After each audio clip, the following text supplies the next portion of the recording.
Hello and welcome to the Storify challenge for Bloggiesta. If you are not familiar with Bloggiesta, it is a blogging fiesta and it happens 4 times a year.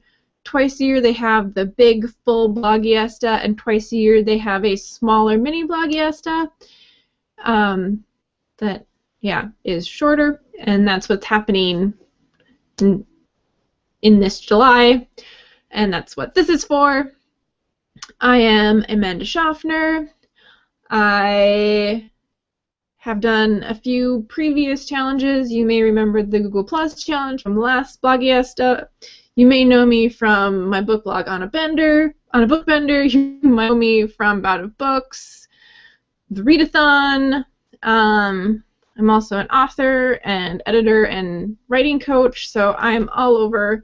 And I want to talk to you today about using Storify and ways that you can use it to take what you're doing on social media and kind of saving that and creating it into something that's a little bit new.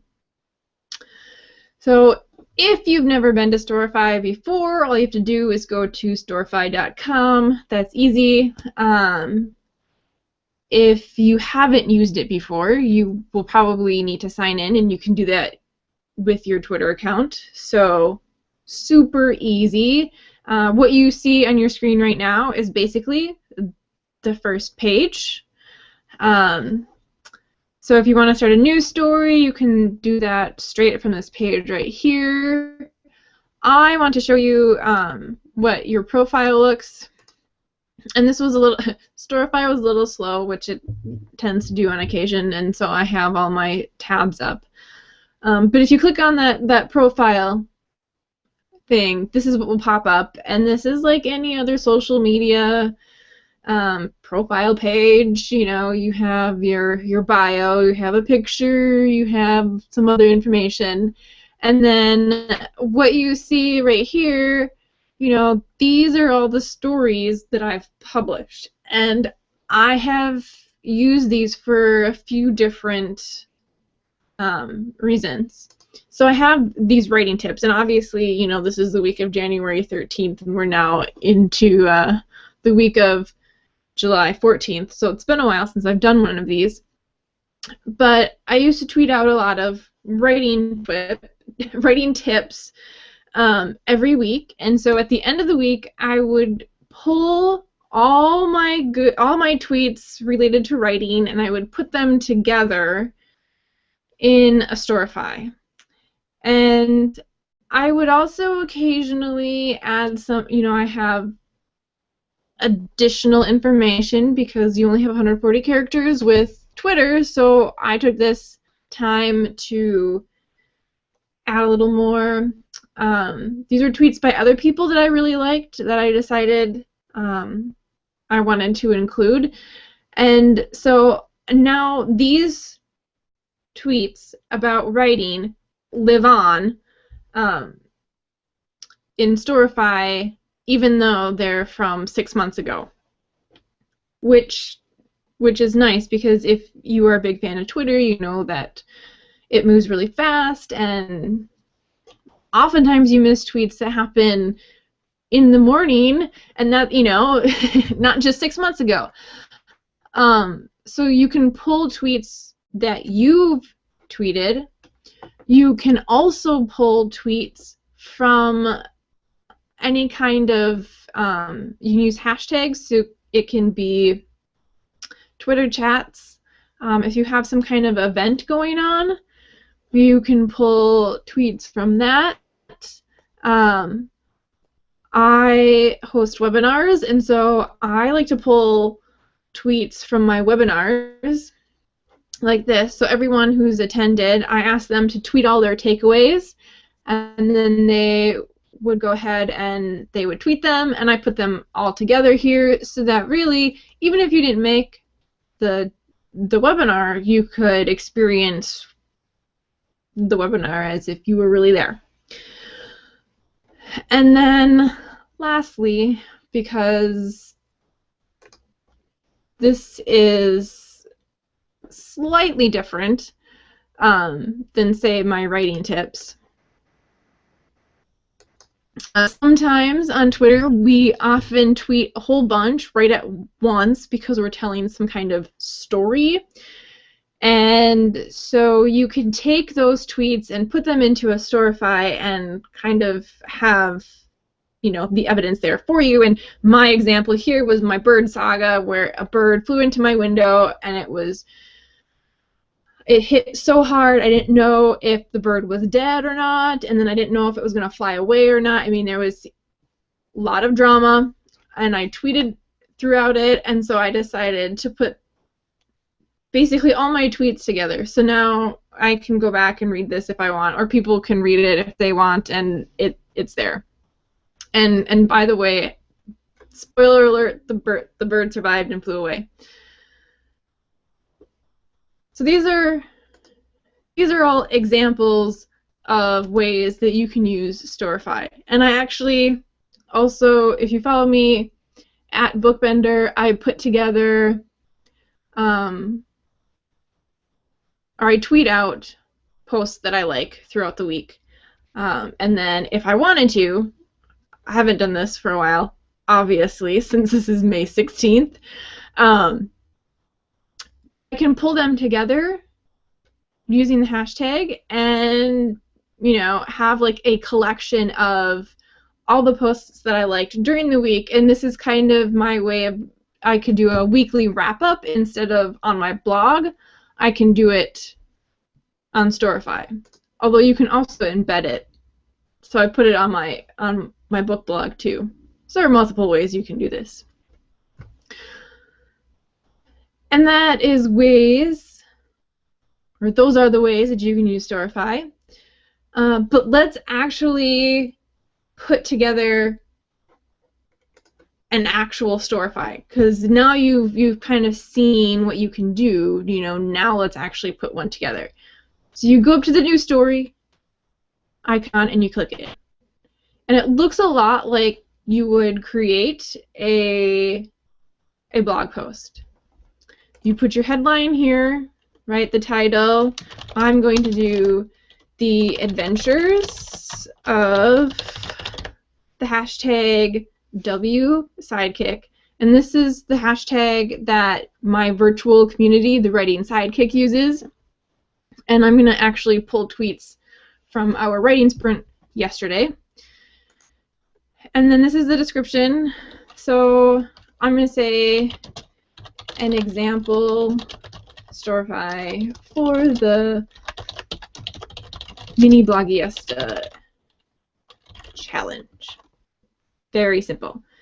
And then when you want to start pulling tweets, or as you can see over here on the right, you have many different social media networks available. You can do Facebook. You have to connect your Facebook account, obviously. But you can do Google+, YouTube, Instagram. I mean, really, the possibilities are endless here. But I'm going to focus on Twitter. That's what I use it for. And let's see. Now, if you wanted to pull tweets specifically from a user, you would go here, and then, so this is how I would pull up tweets from myself, and then you can see these are all the tweets from my timeline. You only get 20 results at a time, which makes it difficult to put together a Storify for really big Twitter chats. If you've ever participated in a Bout of Books Twitter chat, you know that we do not create Storify, and that is the reason why. If you want to search by hashtag, you go to the search, and then you actually type in the hashtag with the hashtag symbol. You gotta have that. Alright, so I want to start with the very beginning of the writing sprint, which means I kind of have to scroll down here because it's going to take us a while to get there. I don't think I actually have a start, so the closest I get would be, and see, this is the disadvantage of Storify. You have to sometimes you really have to hunt for what you're looking for. So I'm going to take and drag Alyssa's here because she is kind of our official, she had the countdown going for us. So then I might want to add something like, we love our writing sprints. And you also have formatting options up here that you can use. You can even add links in if you wish. I don't feel like linking anything or formatting anything, so I'm not going to. I have a response to Alyssa, so I'm going to drag my tweet over here, and you can see too that your Storify will automatically save, which is kind of nice. Let's see, Alyssa and I talked a little bit before the chat, and I don't necessarily, or the writing sprint, and I don't really need to include that. But I'm going to drag Kimberly's post here, and then Kelly's post here. And you can see here that Alyssa responded to Kimberly after Kelly's tweet, but then I can drag Alyssa's tweet directly underneath Kimberly so that those conversations are all together. So you can take these and shift them around in any order that you want. And if you are putting together, say, a Twitter chat and you have Q1, A1, you know, those are really going to come in handy for you when you put these together. I might add a little surprise because it wasn't informal. It was a surprise writing sprint, so you know, I add a little something because in my mind this is like a story, and so I'm kind of adding comments to the tweets to create the story. Let's see. And then Kelly had some issues, right? I might say interruptions are the worst, because they really are. Alyssa is ready to hand out yays and woos. Then I said, how did everyone do? Kelly responded to Alyssa. So again, I'm dragging Kelly's tweet directly under Alyssa's so that, you know, those kind of track together. Here's Kimberly's. Here's Alyssa in response to me. Here's Shirley in response to me. And you know, there are some more. I can keep going with this, but I'm going to stop here for the sake of making an example.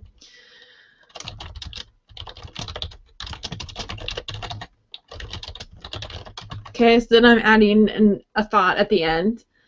You know, you can use this. You can use the comment feature as much or as little as you like. I know that when I was doing these, I like to explain my writing tip a little bit more. Here for my webinar, because this happened in kind of like a chronological, you know, like it was an actual event, I tried to bring people through step by step what was going on. Okay, so you have your Storify. It is complete. It's been saving as you go, and then all you have to do is go up here and click Publish, and then you say, yes, I am really sure that I want to publish this story, and I will actually leave this story up for people. And then now I have the option of notifying people on Twitter. For the sake of this, because this is an example for the mini challenge, I'm not going to notify anyone, but if you want, you can, you know, click on these people and notify them. And then you have your story. If you want, you can embed, and then this is where I got the information, or the script and the code, there we go, the code to embed it on my website. I'm not going to embed this anywhere, but now you have the tools to do it. Now, my mini challenge that will actually go along with this is on Mini-Bloggiesta.com, and so if you are traveling here through Bloggiesta, you are probably already on my page, but if you're not, you can find that at Mini-Bloggiesta.com, and I will actually have the full link to that in the notes underneath the video. If you have any questions about Storify, go ahead and ask me. I am here and willing to help. And I hope you have fun with it.